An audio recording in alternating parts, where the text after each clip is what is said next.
po i mungon të rinjve sot që të kthehen në legjenda sikundër se janë këto dy emra? Është mentaliteti me cilën luhet futbolli i sotshëm.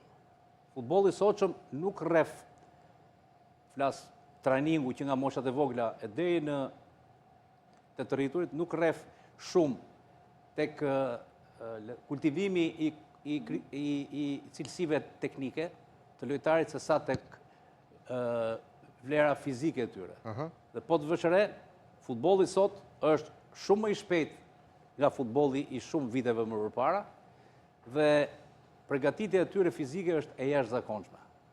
Dhe po të vësh re nga ana tjetër, ke disa futbollistë që po mbeten në fushë. Pra, ngarkesa është aq e madhe sa në 2-3 raste kemi edhe raste edhe në Shqipëri që janë larguar nga jeta, siç ka edhe të tjerë që futbollisti i Danimarkës fundi, i cili e ka për herë dytë. Eriksen.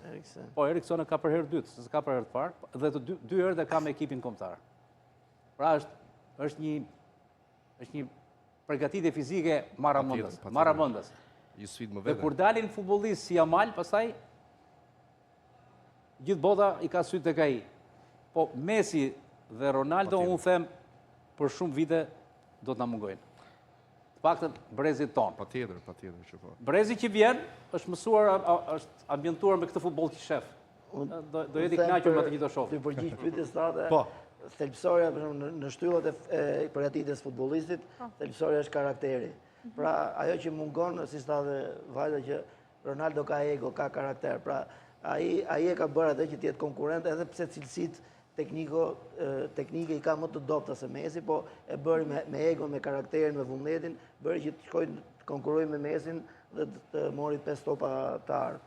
Pra do të thotë që ajo mungon tek brezi sotëm, që ndoshta është një brez që rriten më me lehtësira, më me luks, më me janë të llasuar pak edhe kjo është ajo që nuk kanë atë egon, dëshirën e madhe për të punuar dhe për të pas atë.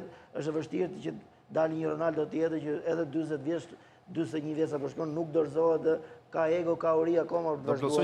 Unë mendoj se edhe milionat, pra nuk i heq asgjë para forcëve, po mendoj se edhe milionat në një moshë të vogël e bëjnë lojtarin që t'i humbasi ambicia. Pra në qoftë se një futbollist që 17 vjeç, jam dakord, pra nuk e shmang dot, por nëse marrim rrugëtimin, po themi, të Ronaldos, që është një rrugëtim me vuajtje, po të shikosh edhe dhomat e zhveshjes që ka pas, apo edhe dhomën e gjumit që ka pas e Manchesteri, ka qenë një dhomë shumë e vogël, një krevate edhe shumë ngushtë. Pra 17 vjeç të jetosh në një kompleks vilash, pastaj ti nuk ke më ambicje të çohesh në mëngjes edhe të stërvitesh, të kërkosh përmirësosh veten, familjen e gjithçka. Po ja, ti nuk i iku motivimi. Ja, nuk i iku. Pra, nëse mban ka qenë lojtar Owen, nuk e ka bë baba.